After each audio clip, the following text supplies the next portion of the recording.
All right. Hello, everyone, and welcome to our 8th meeting of Two Rivers Entrepreneur Connection, or TREC. TREC is a monthly gathering of entrepreneurs, mentors, advisors, and others to educate, engage, and connect entrepreneurs. Our organizing team picked the name TREC because we know that the road to being a successful entrepreneur is not a sprint, it's a trek. And we are here to be a strong partner on your entrepreneurial journey. Everyone's welcome. Meetings are open to anyone interested in hearing, supporting, and connecting with the area's entrepreneurs. There's no attendance requirements. There's no membership fees. Our gatherings are run by entrepreneurs for entrepreneurs. Each month we feature 2 presenters, one that has been in business for a few years and one that is maybe a newer or emerging entrepreneur. Meetings are the first Tuesday of every month, 9 a.m. to 9:50. While this meeting is being held virtually today, we are moving to in-person next month, and we are so excited. Meetings will be at the Riverwalk. The session is being recorded. We plan to share it on social media, so keep that in mind when you make comments or questions. Please mute yourself if you have any background noise, but don't forget to unmute yourself if you've got questions. We'd love to hear your voice. You can also put questions in the chat box. Our TREC guides are Mike Berry, Beth Nelson, Brian Carlson, John Siebertson, Kendall Dehan, Kelsey Broading, me, and Michelle Landsberg. And Michelle, you had some announcements? Yes, just a couple here. So I just want to mention again the Now Innovators Network, which is a network of resources to help you, as you're growing your business. And it's all about entrepreneurship. And there's a number of resources that are available to help you that were not available before. So these are kind of some new tools and new resources that are available. The Launch Minnesota grants have all been fully funded. So I'm sorry we're not able to announce those applications, but we're hoping for another allocation of funding. And if we get those will be available in July, and I'll let everybody know about that. We do, however, for the restaurants that are in the community, I just want to make them aware, we do have right now a program that actually the application window opened yesterday, the Restaurant Revitalization Grants. These are kind of, I don't want to say complex, but they have to be somewhat complex because they've got webinars on them, and there's people that can assist in putting those applications together. So I'm kind of getting the feeling that these are a little bit more complicated. But for the restaurants out there, be sure to check those grants out. Also, just a reminder to continue to check out the Thief River Falls Chamber of Commerce website and the Advanced Thief River website. We'll keep that kind of information always front and center, so you can find that. And certainly you can call me anytime if you have questions about any of those programs or new resources that might be out there to tap into. I'm going to put in the chat box, I'll put a link to the Now Innovators Network and Launch Minnesota and the Restaurant Revitalization Grants. So if anybody's interested in those, you can find them in the chat box. Perfect. Let's kick things off with the prize. Beth, you want to pick best mug? Sure. If everyone's got their mugs handy, hold them up. It's always fun to see. Ooh, I'm a realtor and a mom. Nothing scares me. Oh, there we go. I like that. Let's see here. Oh, there we go. Angie, I got to give it to you. That's a pretty good one. Woo! Thank you. And let's see. Kelsey, do you want to introduce our first presenter? I can introduce Michelle. I'm excited that Michelle Westerman is our speaker for today. If you've ever said that you are too busy to start a business, I think she's an example of not doing that, because she has in 2008 she became co-owner of Johnson's Riverside, and she is still owner of that. That's after she graduated in 2006 from UND with a degree in social work. She is also on the school board, has been a school board member since 2018. She has 4 kids and started this business, Legacy Event Center, in 2000 during a pandemic when people aren't able to meet together. So I think she's been able to do a really successful job with that as well. And I'm happy to introduce Michelle as our speaker for today. Well, thank you guys so much for having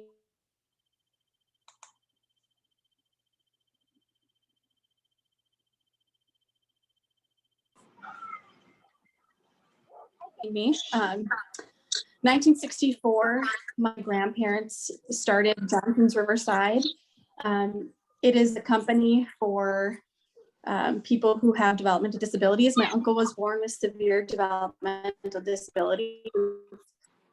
And back in the time when institutions were extremely popular. And so a lot of physicians at that time would recommend that people go into institutions, you don't do a lot of visiting, and you just, you keep your loved ones there. Well, my grandparents didn't believe in that. And so in 1950, or in the 1950 or 1960s, excuse me, they went to go visit my Uncle Dean in the institution. They took the whole family, and what they saw was just extremely horrific conditions. And from that point on, they really wanted to do better for the people in our community and for people with disabilities. So what they did was they just became one of the first adult foster care providers in Pennington County. And they helped start the DAC, or were on the board to help start the DAC in our community. In 1978, my dad took over and he expanded the business from 1 facility and he grew it to 6. So currently we have 6 facilities in our community that help people with developmental disabilities or related conditions. So we have 24 people that we support. And in 2014, the state said group homes are no longer sustainable. We're going to put a moratorium on group homes, which basically means that you can't open another group home in the state of Minnesota. And so they're finding other avenues or other things for people to do that have disabilities. So the goal is to have everybody live independently. And our goal has really been to help as many people as we can while providing excellent care. And it's been a real challenge for us to find other ways to do that. But luckily, you know, when we found out we couldn't expand anymore, we decided that we were going to look at any other option underneath our license that we could possibly have. And what we did was basically added every single service that we could provide to our community onto our license. So that's when we really started what's called North Star Promoting Independence. And we started that in 2018. And so what we do with that program is we're basically a bridge between group homes and independent living. And also for the elderly, we're a bridge from assisted livings to nursing home care, or independent care to assisted livings and nursing home care. So we provide kind of that gap in between. And I'm happy to report that since we started that program almost 3 years ago in February, or it was 3 years ago in February, that we have more people that we support in that program than we do in our facility program. And we work with a lot of seniors in our community, and it's just been a true blessing to be able to provide that service. And we have seen that there is such a need. And, you know, we can do anything in that program, basically, that's just going in and providing companion care, to providing medication administration and support, to taking somebody grocery shopping or meal prepping, just checking in with the person on a casual basis if needed. So the hours can kind of range from being there every single day of the week, or it could be one time a week for 2 hours or an hour at a time. So it's nice that there's some flexibility in that program. In 2018, you know, we had really also, I went to a training called Naps and Pass, and it was really life-changing for our organization. And I think it would be beneficial for any organization kind of starting out. And I really believe in the value of teamwork and, you know, having people that are a part of your organization work together and come up with ways where you can see a vision of your company moving forward. And what I mean is, this training that I attended was called Naps and Pass. And basically it was, I went there to become a trainer for people who have disabilities. And what it does is it takes you from a facility setting and works on how you can meet your goals, or how a person with disability can meet their goals. And we really thought, well, this was so life-changing. I thought, well, how can we take this and use it for our administrative team? Because basically what you look at is you look at your key players, your people who are going to be roadblocks, or things that are going to be roadblocks, your goals for 3 months, your goals for 6 months, and your goals for a year and a half. And we had our whole admin team sit down and talk about where they wanted to see the company going without any hesitation or roadblocks that are in your way. If you could do anything that you wanted to do, or you wanted to see your company go somewhere, what would that look like? And so what we did was we sat down, we talked about those things, and we mapped out a 3-month plan, a 6-month plan, and a 1.5 year plan that we wanted to accomplish. And so I'm happy to report that within that 1.5 years, we have accomplished what we wanted to. One of those things was building an office building and providing trainings to people in our community for disability services. So before the pandemic, we had actually done trainings, or brought trainers up here for a variety of different topics in our area, not just disabilities, but we wanted to make it available for the community to attend some of these trainings. And so we were always renting out the Imperial room, and it gets to be expensive, and sometimes it was booked when we needed it. And so we thought, well, why don't we do something different? And why don't we, if building an office building is something that we want to do, why don't we build on an event center too? Because we felt like that was a need in our community. We've heard that from other people as well. So probably at the worst time possible, we built an office building, and we also built an event space. So our event space finished up in August of last year. So it's almost going to be a year old here, but we weren't able to really function with it at all for the first almost 6 months. We were shut down with COVID. So but with the pandemic, we needed some more help in our facilities. So it really gave us a chance to step back and support the people that we needed to during that time. And so how the Legacy Event Center, I kind of explained how it came about. So 50 years ago, we didn't have an office space for 50 years. So that was something that we really had wanted. And that's why we built the office space. And the Legacy was built because we wanted to have meetings and have a place where we could gather, and we wanted to have proms for people who have disabilities. And we just had a lot of uses for it in the future. But we wanted to come up with a name, and it was a real struggle for us at first. We originally had looked at the Elks building to purchase it and do some things down there, but we just decided that that wasn't true to kind of who we were at the time. So we went back, and my uncles and my had owned some farmland that's across from where we originally started, and where my grandpa's farm was. And we wanted it to be something that really meant something to us. And so our uncles and my father were gracious enough to give us 6 acres of land. And that's where we built the office building and the Legacy Event Center. And we thought, we couldn't be where we are today without the help of our family. My grandfather for starting this, my father for, taking it and expanding it. And then also the people that we've supported along the way, who've really shaped us into who we are today. And so we thought, there's no better way to pay a tribute to them than to call it the Legacy Event Center. We want to live a legacy for the people that we've supported and for our family, and we want to continue to do that for years to come. So I kind of like to do a lot of things, a lot of different things. And so one of my passions is like event planning and organizing different types of events. So something that we have at the event center is our event space is about 4,800 square feet. We have a capacity of like 320 people. We also have an outdoor wedding venue area, so people can get married outside if they'd like to. And we also have event decor and rentals. So we have a giant storage room full of tablecloths and centerpieces and that sort of thing.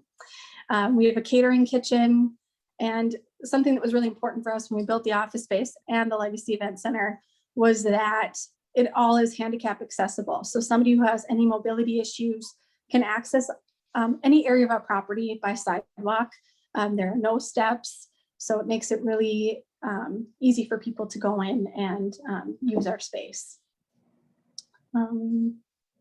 We also have had some partnerships. I firmly believe that building partnerships with other organizations is extremely important, because I feel like it shouldn't be a competition. It should be something where we work together and both become successful at it. So one thing that we did was we partnered with the Hive. And so now we have a bar on site for any event. So if somebody can't find a bar, we can do it for you. So we basically provide the staffing, because I think that's a major issue in our community, is we just don't have the people to support some of these things. So what we have done is we'll provide the staffing and they'll provide, everything else, the Hive. And then we had a recent partnership with the Wired Bean. So we're also going to have the Wired Bean available on site as well. And we're doing something similar. We'll provide the staffing, but we're going to support the Wired Bean and do it that way.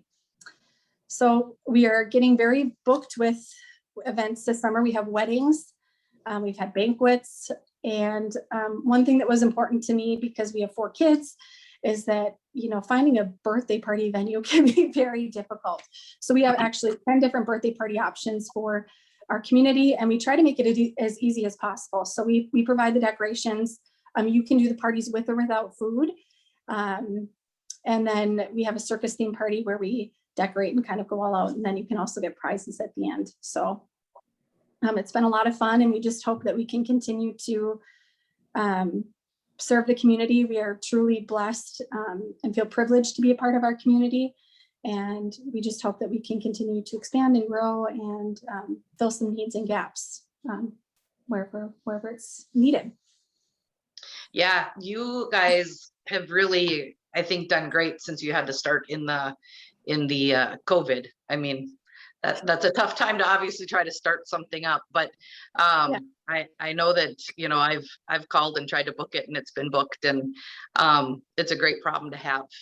A couple of things that you said that I'd like you to maybe touch a little bit more on. I really love that you said that we're not in competition, and that's kind of what this whole meeting is about. We're all entrepreneurs, and we're here to help each other. We're not here to compete, and my business is better than yours, or I need to do this so that I can beat you. It's about how can we help each other. So I really appreciate that too. Can you touch a little bit more on that? You said that you make goals, and then how to reach them. What were some of the smaller goals, and did you have any obstacles when you were trying to reach them? Some of the smaller goals were just getting, part of this process is you draw pictures of what you want to see. And so at the end, it was like having a line of staff waiting out the door. And I would say that is one that it's a continual struggle for us to have staff come in. And, we've seen a turnover in the last 5 years where, we never used to have the problem. Probably 5 to 10 years ago, we were able to maintain staff. It wasn't as big of an issue. And now it's just a continuous struggle. So that's one that we're still working on. And I think we will be working on in the future, but we try to find different ways to recruit staff, whether it's through Facebook ads or it's through connecting with people that you meet on the street. I think that's huge. Building relationships with people in our community is such a huge asset for many different reasons. So I think we're going to continue to work on it. And if we find a magic key, we'll let everybody know. But I think it will be a struggle for a while. But that's one of the smaller ones that we'll continually have to work on. Right. Does anybody else have any questions for Michelle? Well, comment and a question. My first comment is, Michelle, you and your family are great examples of what entrepreneurs do.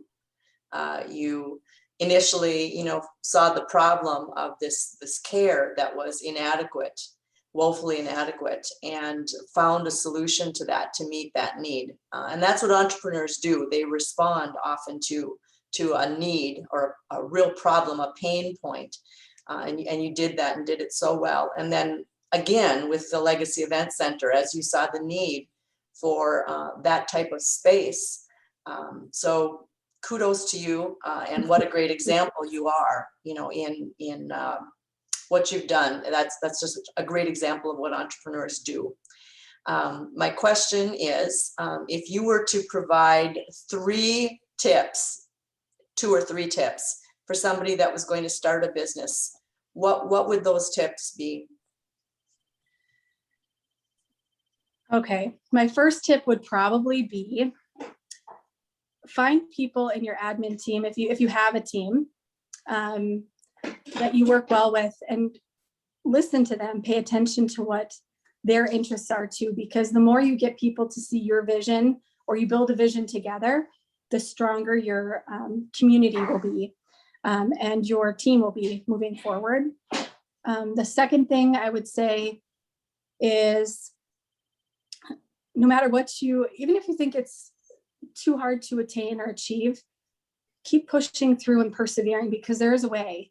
You know, if you can work hard and you believe in yourself and you believe in your idea, pushing through is going to be huge. And I think you can make anything happen. I'm kind of an optimist by nature. So I think if you set your mind to something, you can make it work. And the third thing would be just finding ways to build relationships within the community, no matter what your business is going to be huge. And don't be afraid to ask questions, along the way. I feel like the more that I have done this, and, I don't know every answer, but I do know some people who are very smart that might, and, relying on other people is going to be your key to success, I think.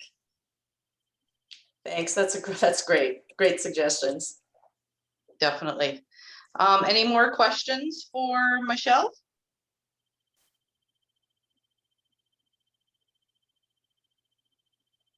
Doesn't sound like it. Thank you, Michelle, so much. It's inspiring to hear people that are successful in this community, and like Michelle Landsberg said, it's great that you saw a problem and you went out to try to solve that problem, and I think that's great. So thank you very much for sticking around. I appreciate that. Yeah, no problem. Mike, is Scott on with us? Yes, he is. All right. Would you like to introduce him for us? Be happy to. We'd like to welcome Scott Ingram. He's got the sweetest job in town. There's nobody that can. Scott cities in 2010, Thief River Falls, purchased Ingram Candy Store in 2017. And I'm going to let you tell your story, Scott, to us. And if you would, let's get you going. Welcome, Scott. Thank you. You can hear me? Yes. Okay, good. I'm not good with this computer stuff, so just made it on. But you're right. I do have the sweetest job in town. I just love this business, and kind of fell into it, really. I moved up from the cities in 2010 and was doing lawn and landscape and needed a winter job, and started working with the old owner when she opened this store. It was originally a party goods and gift store, and she brought in a small line of candy, and it just kind of exploded from there. Realized that candy was in high demand, I guess, and she kept building the line, and together we both kind of had visions of what could be done with it. It was her business, but I worked right directly with her to pretty much build this into just a candy store. And back in 2017, she decided to sell the business, and I had already talked with her a couple times about buying it when she was ready to sell. And so I was fortunate enough to be able to purchase the business from her, and just really had some visions for it. Knew I have a very strong retail background, and so knew kind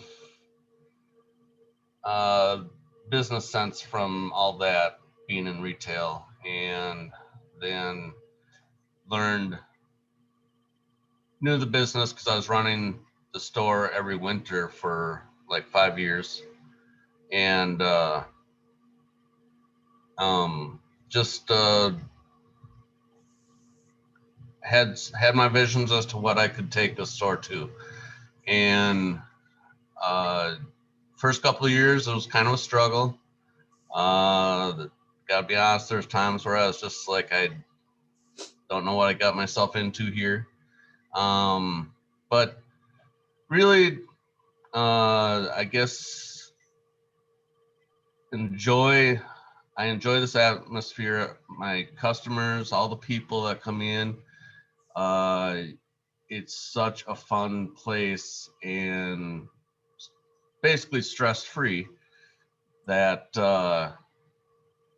I just kept pushing forward and am starting to really gain some success in the last probably year and a half, 2 years. And it's been kind of a journey, but I guess, I've had really good, strong community support, and that makes such a big difference. I would have to say that probably key to part of my success is just customer relations, working with people.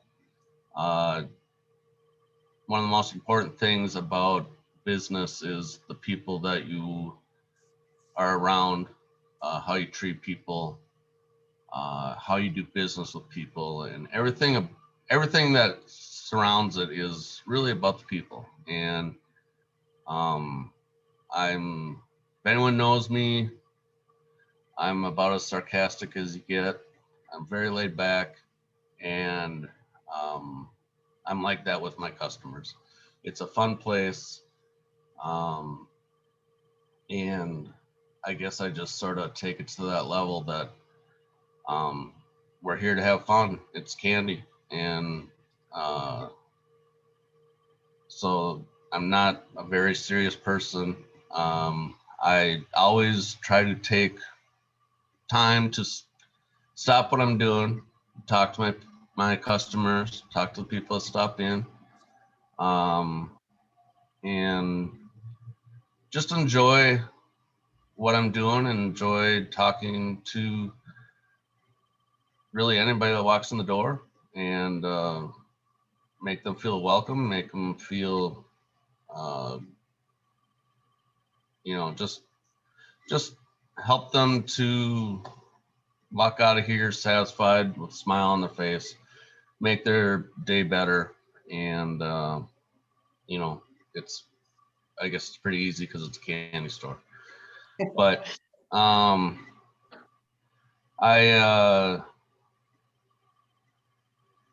when we were shut down for COVID, I guess we were curbside only, but I mean, we weren't totally shut down. We were pretty fortunate with that. I took that opportunity to kind of rip apart the store and redo quite a bit of it, lay in some different shelving and open up the store quite a bit. And my idea was that when we did open back up and people were able to come in, I didn't want them to see the same old. I wanted something new. I wanted them to come back and have a wow factor, and it really did work. And so that has been a huge part of my success in the last year. I have been very, very fortunate with the whole COVID thing, to not be completely shut down. Just really, again, the community, when the whole thing happened, it seemed like the community really came to the business's rescue. I mean, it was quite amazing to me, the people that supported downtown, and I saw it out on the streets. And in talking to people, it just I guess it amazed me how they came to the rescue, and it's been quite an eye opener, and just really, really neat to see. And I guess going forward, looking to improve on things that I do, selection, all that, with still the focus of just connecting with people, with other businesses, with customers, anyone, it's all about people. And it's it's been a fun ride, and it continues to be fun. And I really, really enjoy being part of this community, and being part of the downtown business area.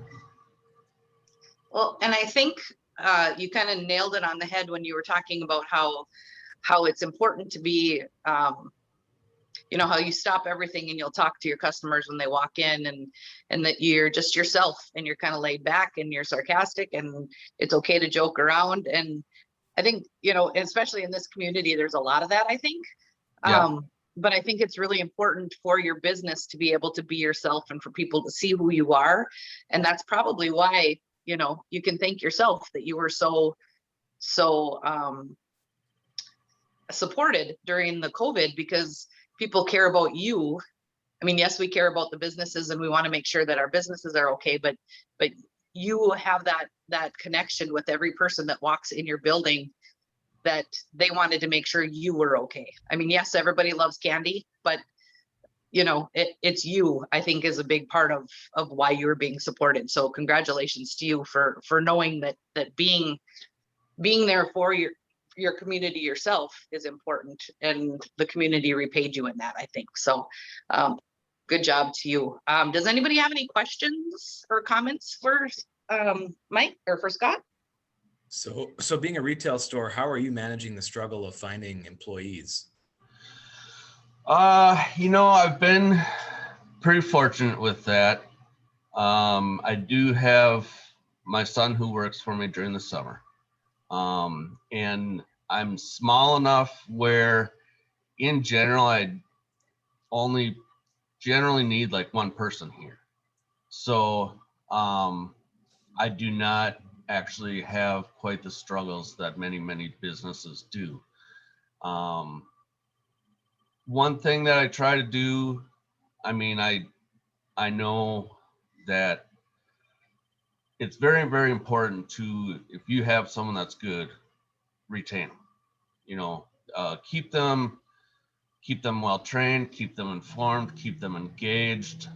Let them know that they are a part of the business. They are a part of the success, and care about their thoughts, and their life, and keep them. You also want to, as much as you can, make them a partner of the business. Keep them so that they feel good about coming to work every day. And if you have to, if you have to pay a little more, you have to pay a little more. But retaining employees is actually a whole lot cheaper than trying to keep on hiring new people. And it ultimately pays off in relationships and sales and everything else. I've had to hire a few people here and there, but generally they stay on board for quite a while. And I think part of that is just that the job itself is relatively low stress. And, as long as the store's full and everything's done,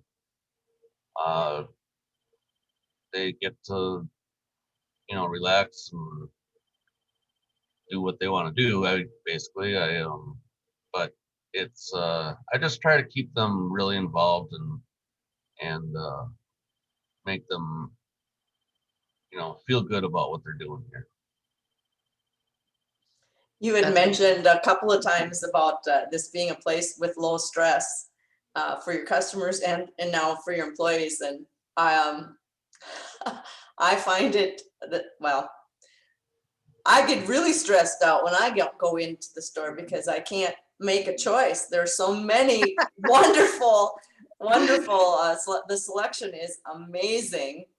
And if you've got a sweet tooth like I do, it's hard to narrow down to just a couple of things. But yeah, it's just such a fun place. I mean, it is a feel good place. And this is just a comment for me. I think one of the reasons I mean, it's obvious to me, Scott, why you're successful. You are the right guy in that business. You just love, I mean, it's just, you are connected with this environment and this, the suites, and it's just a fit for you. And I think that's a great example, when somebody finds a business that's a fit, it's going to be successful.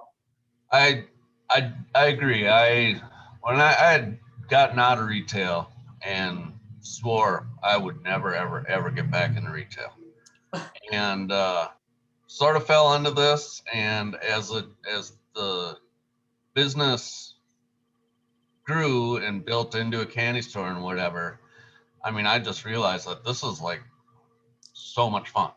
I mean, it is. It's just a blast. And being so laid back, and I really am a kid at heart and whatever, it fits me just perfect. And I'm really blessed to be where I'm at, and just fortunate that this all came about, and just loving life. I sometimes actually come to the store to de-stress. So That's awesome. One of our presenters, I don't remember who it was, but one of our presenters once said that, if you love what you're doing, you never work a day in your life. And it's so that's true. true. And when you find your niche and you find the place that really works for you, that's awesome. Yeah, I mean, I honestly, the only stress I have is what I put on myself here. And, right. It seems like I'm more stressed when there's nobody in the store, just because I start thinking or whatever, but people start coming in, and I just relax and start having fun. And this place is so much fun when there's like 20 people in here. It's just energetic and happy. And, there's times where, I've had a line up the stairs during Christmas time or whatever. And in my old retail days, it's just like, you think of like a Walmart or whatever, and everyone in that line is going to have a frown on their face, Yep. And be upset with the lines and stuff. Well, I can look at everybody's face in here and they're all smiling, Right. And they might be waiting for 5 minutes or whatever, but everyone's got a smile on their face. And Yep. so it's, I'm really, really lucky to be here. Oh, good. Hey, We're lucky. Angie, Yeah. we have a question from one of our students. Okay. And this is for both presenters. So maybe Scott and Michelle could both answer this. He says, we're currently learning about promoting in class. And in your opinion, what are some of the best ways to promote your business? And these are two really different businesses. So be interesting to hear from both of them. I guess on my end, I personally believe that promoting my business is word of mouth. Yep. That it's free, and I mean, get people walking out of here that will, just spread the word of what they just what they just, were at. And I believe 100% that I sell, part of what I sell here is the experience. I have a lot of people that say, they've never been in a candy store like this or whatever. And so it's an experience. And people like that will go out and they'll tell other people about the store. And so if you can get good word of mouth going, that's by far the best way to promote your business. I think that's a great answer. I've also know that you're pretty strong on social media. I do a lot on Facebook, I guess. I'm not very good at it, but I do try to run my Facebook page, try to put something out there every day. I promote, or I sponsor the birthday club on KTRF, and do a lot of radio advertising. I've tried other advertising. It doesn't seem to quite give me the results that the radio does. And I guess I find, I've tried many different avenues, and when you hear, I always try to listen to new customers. How did they find me? Why are they in here? And one thing that I hear quite often is they heard my commercial on the radio. And Right. so when I hear that, I know to go back into that well and keep advertising on the radio. Right. So Yeah, if you find something that works, you might as well stick with it. exactly. And if something just doesn't work, well, then don't go back to it. Yep. Advertising is expensive, but if it's working, it does pay for sure. Yep, definitely. Are there any other questions or anything? Well, just, Scott touched on this, and for the students that, that asked the question, and maybe anybody else that's thinking about promotion, I think that's one of the hardest things sometimes, is to measure the return on your investment. But as you're making those decisions to purchase advertising or put time into advertising, if you can, if you can put some measurement tool into that and kind of try to figure out, how many dollars of sales did you get that were resulting from, that investment that you made. So, and that's hard. It's hard to do, but, to the extent you can do that, it's very, very helpful. I find that I don't try to measure the dollars. I try to measure by how many people actually enter the store. Mm-hmm. Once I get them in the store, then it's my time to turn it on, sell my product, have fun with that customer, get them to come back, get them to talk about their new visit to the candy store. So I try to just really concentrate on how many bodies did I get in from a certain commercial or whatever. Right. So, Well, I think our time is wrapping up here. Beth, did you want to talk about who our sponsor was? Yeah, it was our sponsor for this month was Northern State Bank. So thank you very much to them for continuing to show their support for Trek. Yeah, and thanks to the sponsor, we don't have any fees. I mean, that's kind of the glory of this, is that we don't have to charge our members to be able to come to the meetings and that kind of stuff. But so that's wonderful. Is Kendall on? I don't think so, and I'm not sure that we will. We'll have to follow up on that Wired Bean gift certificate, but we will be giving those out. So someone that did the share on Facebook will receive a Wired Bean gift certificate. So okay. And John, did you want to do a trivia question to finish us off? Sure, we can. I didn't remember what the prize was for that, but I did have a trivia question. If you were listening to the presentations, how much land was the Legacy Event Center given to put up their building and their office? Was it 6 acres? Yep. Yep. Oh, we were Nice. supposed to answer that? I knew that. Awesome. Well, I just want to thank everyone for coming and joining us. Our next trek is on June 4th. We will be in person at the Riverwalk. I actually am going to be one of the presenters. And I don't know, I don't think we have the other presenter locked in yet, but you can come see me. I talk a lot. It's fun. So, trek on, and we'll see you next week in person, or next month in person. Got it. Thank you, everybody. Thank you. Thanks, everyone. Bye. Have a good day.